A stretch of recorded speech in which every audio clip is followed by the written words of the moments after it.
Hai teman-teman semuanya, welcome back to my YouTube channel. Di video kali ini aku akan membuat masakan sederhana yaitu nasi gila. Cara membuatnya gampang dan untuk rasanya pastinya enak banget. Ini cocok untuk anak kos ataupun kalau lagi kehabisan ide mau masak apa. Yuk langsung aja. Bahan-bahan yang dibutuhkan adalah sosis. Di sini aku pakai 2 sosis sekitar 150 gram. Kalau teman-teman pakai sosis yang ukurannya lebih kecil bisa pakai 3 sosis. Bakso, di sini aku pakai bakso ikan salmon, bisa diganti dengan bakso sapi.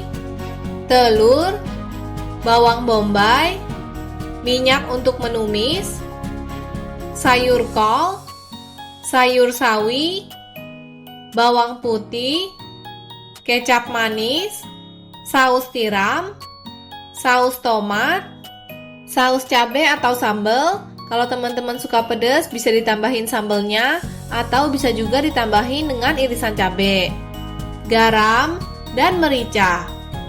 Untuk resep lengkapnya aku taruh di kotak deskripsi. Pertama-tama potong semua bahan.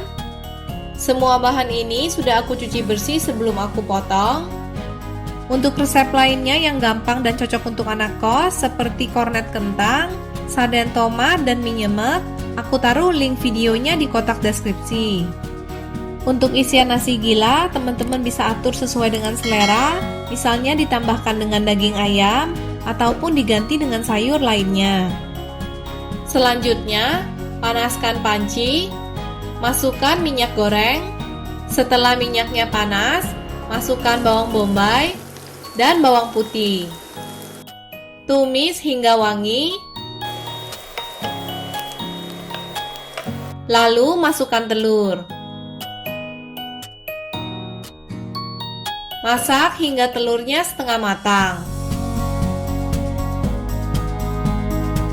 Masukkan sayur kol.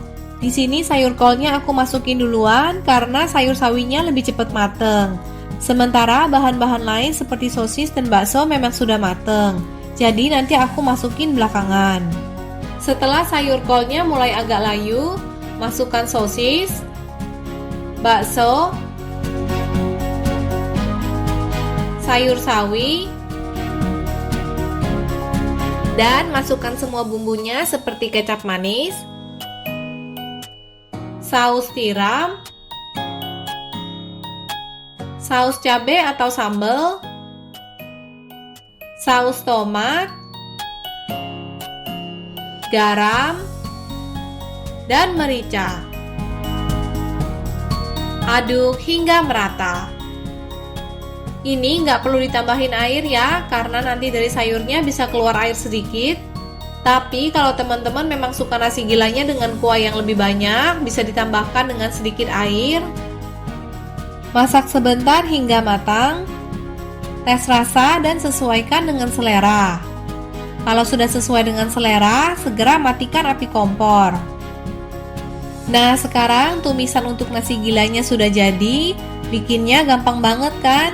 Sajikan dengan nasi panas. Selamat mencoba ya teman-teman. Sekian dulu video kali ini. Ingat untuk klik subscribe, like, dan nyalakan tombol loncengnya. Terima kasih sudah menonton. Sampai jumpa di video-video berikutnya.